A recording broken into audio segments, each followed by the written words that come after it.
Hey, good evening, everyone.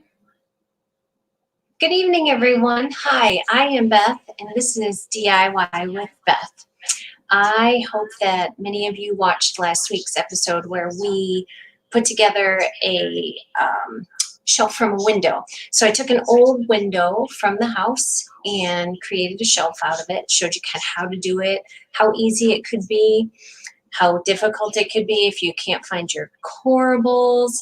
But then I had another one on hand that I could just dismantle really quickly. So all in all, I think to actually put the shelf together runs about 15 minutes without trying to commentate and explain what you're doing. Um, but it goes a lot better when you can find your corables. Wouldn't you know? I found them right after the program. So now I get to put the other one back together and pass it on to my daughter so she can have that sweet little shelf for her bathroom, I think, at her apartment. I'm not sure, but she did say she wanted it. So someone likes what I do. This week, instead of tearing the windows or drilling things on my table, I thought we would get cooking in the kitchen. So let me switch screens and we'll get ready.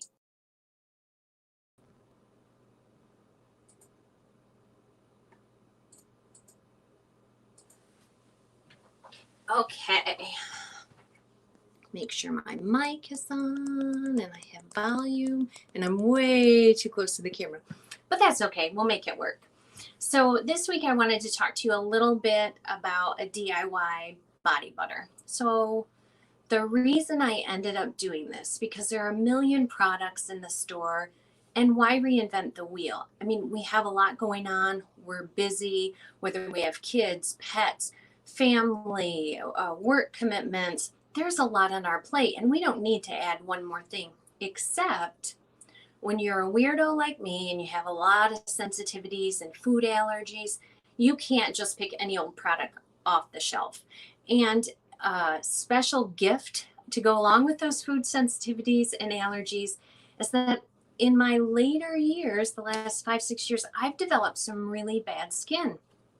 It's a result of those food issues, but I have rosacea and I have two types. The first type is flushing, where you get the little broken capillaries and the flushing. So maybe not attributed to the food, but instead my good Irish heritage. But the second one is an eyesore. It's called papustular. I think I said that right. Rosacea. And basically it looks like giant cystic acne. And it goes everywhere and can last for weeks. And you need a good exfoliant and you need a good moisturizer. And so I set out to do research to see what could I use? What products could I use? What should I make? Should I try this? What are other people doing? And of course, you go online, you look at Google, and you go down the rabbit hole. But after much trial and error, and many nights when I cried because I looked like I was a teenager with bad acne again, I figured out a few tricks, a few little tips that have saved me a lot of angst. So I'm going to show you how to make a DIY body butter that you can use everywhere. A lot of times they try and sell us products for this and products for that. You can use everywhere. It's antibacterial and it's antimicrobial. It's great on your skin, your décolletage, legs. How many of us get that dry skin? Your feet. If you're trying to get in shape and ready for summer, foot wise, who cares about weight? But if you're trying to get ready for summer and you've neglected your feet a little bit over the winter, you could use that.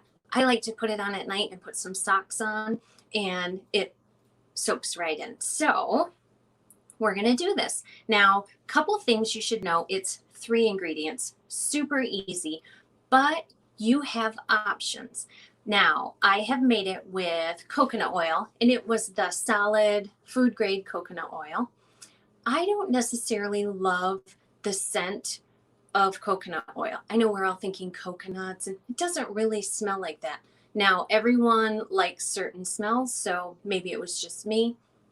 I know other people who use it routinely, wash their face or remove their makeup with it. I can't do it. It just has this really bad smell to me. I don't know. So then I tried shea butter, and I really, really liked the feel of that. I really did. It felt pretty good. So using that as my fat or my oil. And then I got really crazy and I heard about beef tallow balm. And I know you're thinking, okay, I've lost it. But actually, that one had the least odorific smell after I had made it, and I liked it the most. So I make mine with beef tallow. Now you can do different brands. I bought this on Amazon. It is 100% grass-fed beef, which is really important. You do want it to be 100% grass-fed beef. It's gluten-free. I'm allergic to wheat, so that's a huge thing. I try to always get organic. This does not say it's organic, so it might be the one that I had used last time was unavailable. And it's pretty inexpensive because it'll make quite a bit, and what you make lasts quite a while. So beef tallow, I know, stick with me. And then we will also be adding to the mix some olive oil, very extra light olive oil. This is where you can feel free to switch it up. If you don't want to use olive oil, don't use it. You could get fractionated coconut oil if you don't mind the scent of coconut oil, and that is going to be the liquid form. You don't want the solid. And you can buy that hair care supply, Amazon, in the grocery store. It's really readily available now. And then the last ingredient is essential oils. I really like lavender. Lavender is very calming for me. It's very soothing. If I'm headachy, it kind of makes that go away. So that's what I use. So I got my beef tallow. I used 1 cup, a 1 cup measure. And as you can see, it's not totally flat on the top. Nothing I do is 100% measured to perfection. I just don't have time nor the patience for that. Maybe if I'm doing a cake, but otherwise I just wing it. So I'm going to take my beef tallow, use my spatula, get it out of here. And it's pretty thick. It's like butter that's not 100% softened. So it's still got some firmness to it. And you might have to dig a little, get it off of there. Swoop that off my clean stove. Thank goodness for a glass top where I'd have stuff in those burners all the time. And then we're just going to put this like a medium heat. So 10 would be high on my stove. So I'm going to leave it at a 5 and I'm going to let it do its thing and warm up. Once it is warmed up, slide my camera around here a little bit. Once it is warmed up and is melted, you'll then pour it in your mixing bowl. You'll add your olive oil and your essential oils. Now, I did 48 drops of essential oil into my fat and oil mixture. Doesn't that sound crazy to say? I did 48 drops in there. So that's about a 1% dilution. And then I'm going to put my mixer head on there and I will let it go. And I'm just going to let it whip itself into a frenzy here. So while it's doing that, I'm going to come over to the other camera and talk to you a little bit about some other tips and tricks for at-home skincare.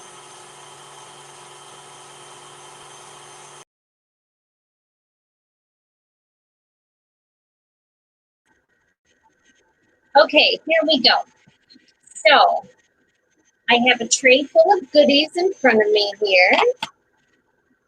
See if I can move these so you can see them. Okay. So a few things that I do. Give me just a second here. There we go. Okay. A few things that I do because of that pesky rosacea would be exfoliation. Exfoliation is super, super important. So I take a little bit of aloe, just a normal store brand. And put just a little bit in your bowl there. And because I don't love to measure, I take sea salt if I have it, or table salt if I don't, and put that in there. You're going to mix it with your finger. And before it melts totally, you want to get this out, and you would rub it on your hand like so. And don't be afraid to really scoop that salt up and get that all over your face. Then you would let it dry. Now I know that sounds crazy, but you'll find that it makes a lot of sense, because if you've ever swum in the ocean, when you got done, your skin probably felt really soft. It might feel a little abraded. Oh, let me check the mixer.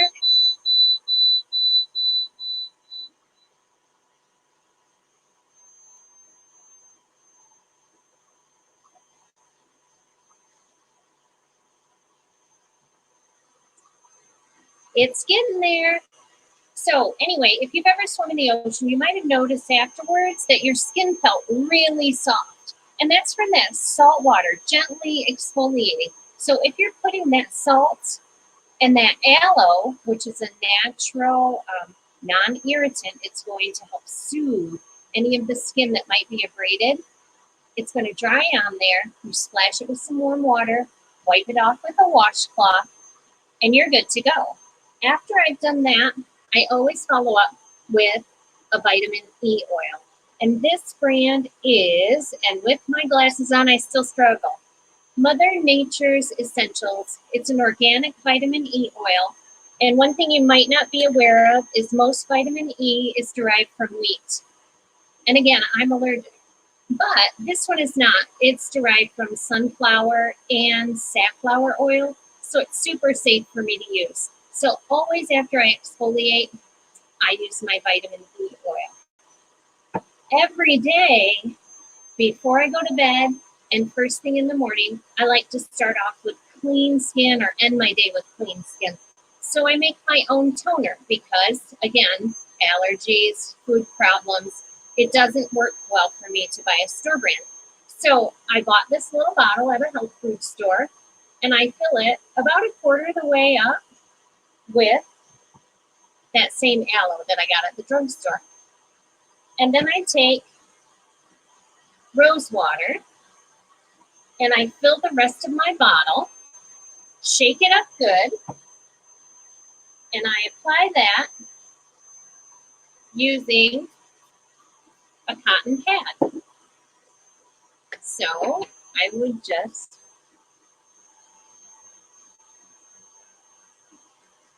wipe my whole face down every night. And I'm saving you from seeing me with my hideous headband on to keep my hair out of my eyes. But every night, and look, oh my gosh, look at the stuff that gets on our faces just from being out in the world. I'm going to turn this off. Whew, that's better. Okay, so we've made a toner, and we're going to treat your face with that every day, twice a day if you can. Now, another super fun thing that I do, well, it's not super fun, but it's super easy, and I don't have to buy a lot of special products. Oh, I forgot to tell you, I also use jojoba oil on my face.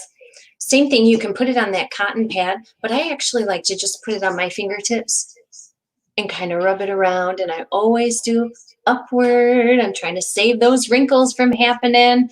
So that's every day, twice a day. And then at least once a week, I use my conditioner. Doesn't matter what conditioner you use. This is the brand I use, but it doesn't really matter. And I will either do this just on its own, or I will add some of that jojoba oil or my fractionated coconut oil, mix it all together, and take my dry hair, brush it out, put it all down the ends. I put it up in a little clip, and let it go. Wait 20 minutes or so and then hop in the shower and your hair will feel like silk. So I have pretty coarse textured hair and it doesn't normally feel that fantastic on the daily, but after I do that, it's amazing for the next 2-3 days. So I really enjoy that. So we're going to bounce back over to our body butter.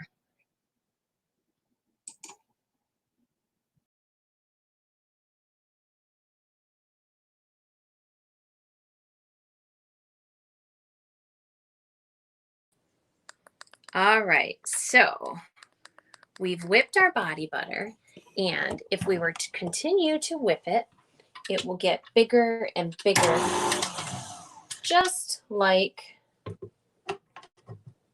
icing or egg whites or anything like that.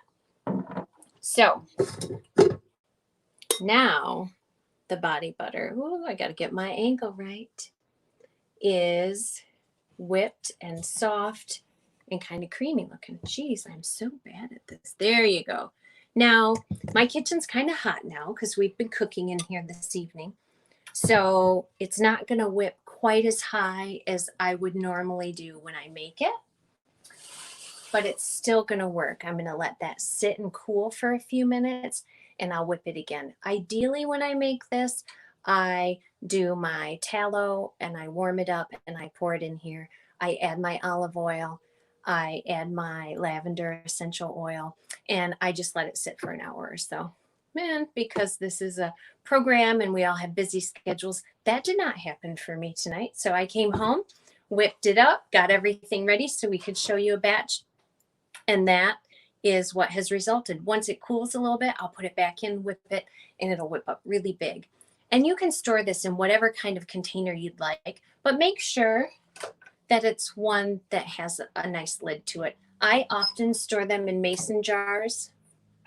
I get different colors mason jars. Sometimes I'll give out little jars of it to friends or people that I know would like to try it but don't really want to invest in making it. And that's fine too. I can't tell you exactly how long it lasts because I always run out before anything goes bad. So people often want to know a shelf life on things. And I've never had to test that because I always use it all.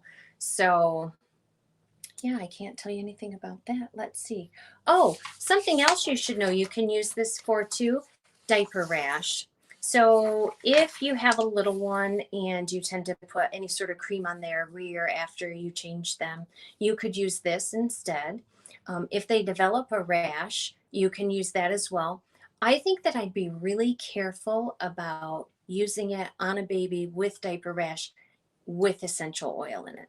I think that if you're going to make it for the baby, I would do 1/4 because I have read that for baby sensitive skin, they can't or might not be able to take the content of essential oil that we can on our skin, even though we're using a carrier oil. So I would do like maybe 12 drops instead of the 48 and see. Or if you don't want to risk it at all, just don't put the essential oil in and treat their little rear ends with that. It'll make the rear end feel better. Again, it's antimicrobial, antibacterial, and when you have a flare up of a diaper rash, you need all of that help. And let's see, another little tip would be, although I love citrusy oils, and I said you could use anything, and you absolutely can, but some people aren't aware that citrus oils in the sunlight can be very bad for you. They can actually intensify the effects of the sun's rays, so you could end up with a burn. And since this will actually help treat a burn, you don't want to put something on that causes the burn to begin with. So I don't use those yummy citrusy oils like orange or lemon. I love those smells. I don't do that in the spring and summer. It's all about the lavender or maybe even rose occasionally for me. But either way, do whatever feels right to you. And don't be afraid to switch things up or try a combination of oils. You can do that. Let's see. I'm trying to think if I missed anything. I'm going to flip back to the laptop and see if anyone has any questions.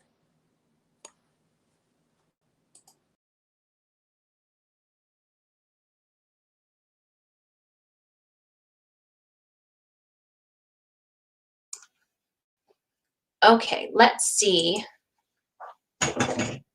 Do we have any questions? Oh, no questions, but Amber says she knows how to make a 2-ingredient laundry soap. Well, that's impressive. Huh. I wonder. I wonder if that would be a liquid or a solid. You think that's a powder?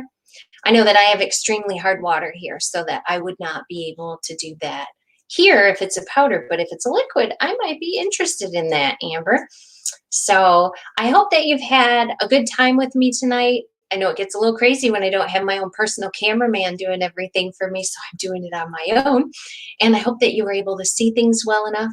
If you try to make your own body butter and you're not sure, it doesn't go quite well, remember things like the temperature of your house, how humid it is, all these things can play into it. So if you're concerned about it whipping up nice and creamy, don't be afraid to stick it in your refrigerator for a half hour, 20 minutes maybe, check it and leave it in if you need to. You don't want it solid, but you want to be able to whip it and get it to get those peaks, just like an icing or egg whites would. All right, well, that's it for DIY with Beth tonight. I hope you've all had a great time, learned something, and if you have any little tidbits to share with me, you know I'm always interested in seeing what we're doing behind closed doors. So have a great night, everyone, and I hope to see you soon.